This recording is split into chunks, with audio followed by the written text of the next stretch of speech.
Let us solve some problems based on an electric potential. So we'll go for the first problem.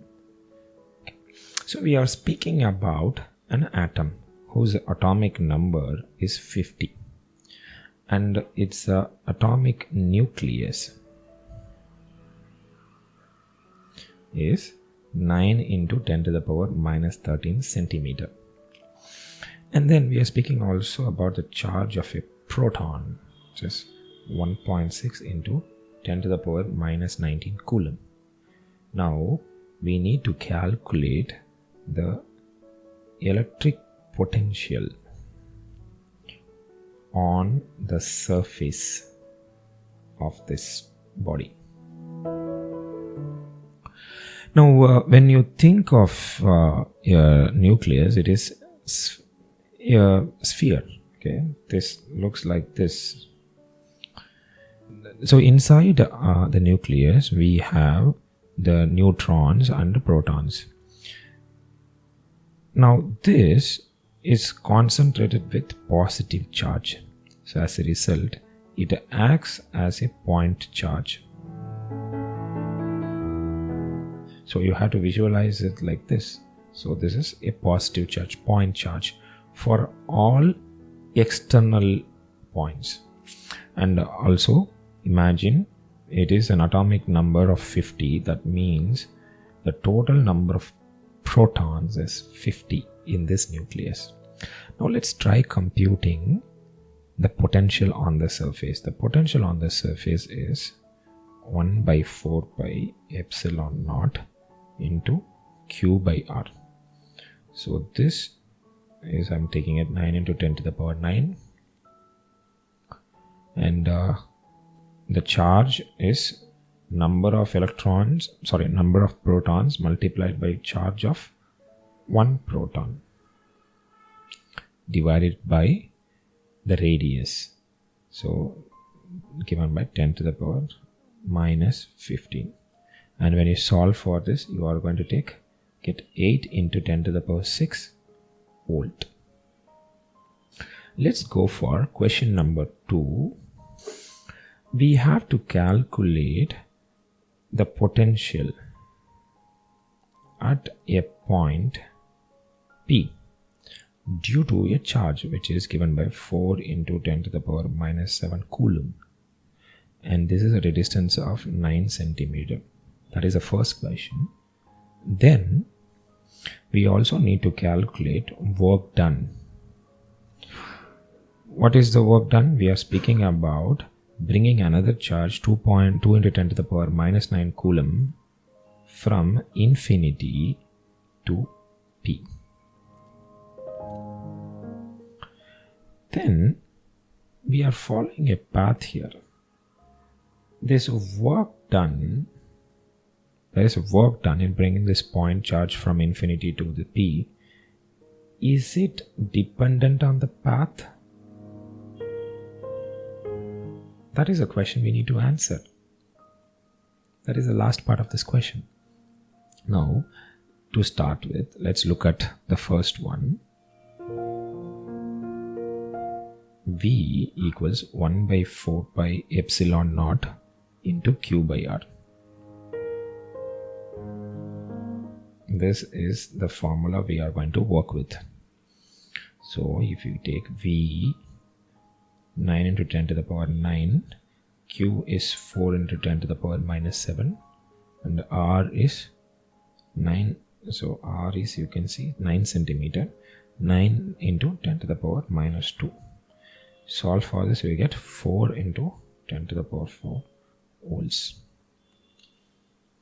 Now let's calculate work done.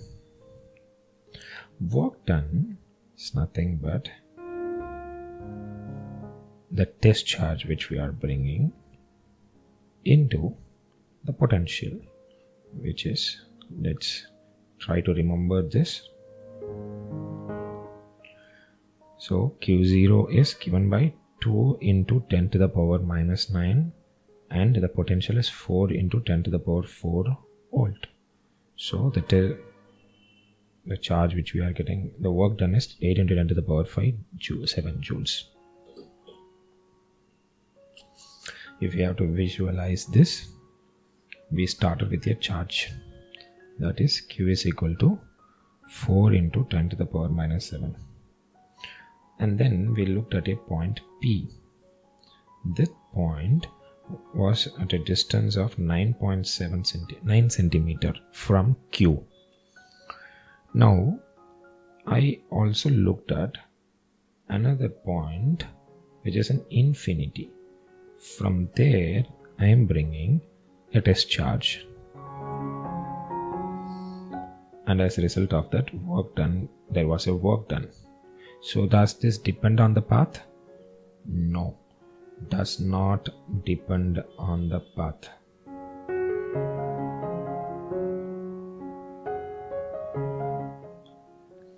The work done does not depend on the path. Let's look at the next question.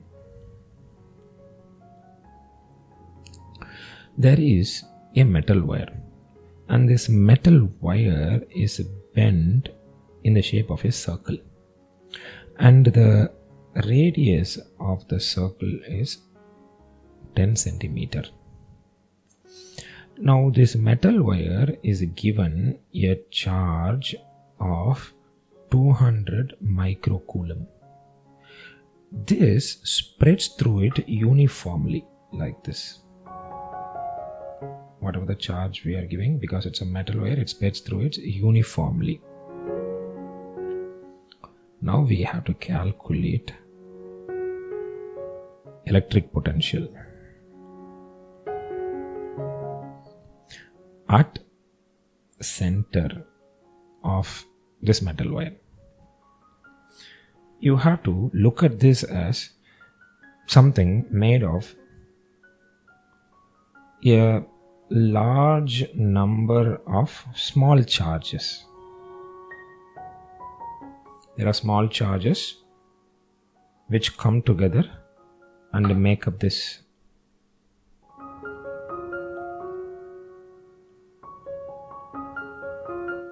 There are a large number of small charges come together and make up this charge Q. And we would want to calculate the electric potential at the center. So it is something which we can take it as 1 by 4 pi epsilon naught into, because it's made of large number of small charges, by R. Now if you want to get the total charge, we do an integral over dV, which is 1 by 4 pi epsilon naught integral 0 to Q dQ, which is, let's take 1 by 4 pi epsilon naught common, then we integrate dq, it becomes q, and I have to apply the limits 0 to q. So we'll be left with only q by r, 1 by 4 pi epsilon naught into q by r. So 1 by 4 pi epsilon naught is 9 into 10 to the power 9, q is 2 into 10 to the power minus 4, and r is 0.1, and this equates to around 18.10 to the power 6 volt. Now question 4, we are speaking about an electric field intensity at a point B, which is due to a point charge which is kept at A. So there is a point charge of plus Q which is kept at A. Now this point charge is 24 newtons per coulomb. So there is this point charge kept here, and the field due to this at A is, the field due to this at B is E equals 24 newtons per coulomb. Let me join this line.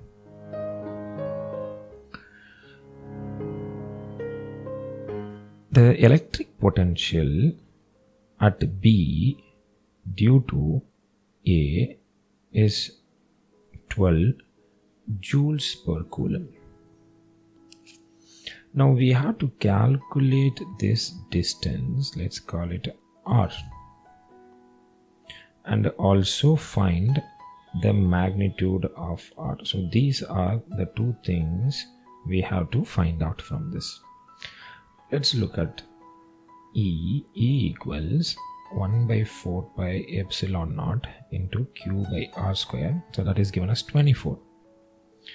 V equals 1 by 4 pi epsilon naught into Q by R, which is equal to 12. Let's do, what if we divide V by E?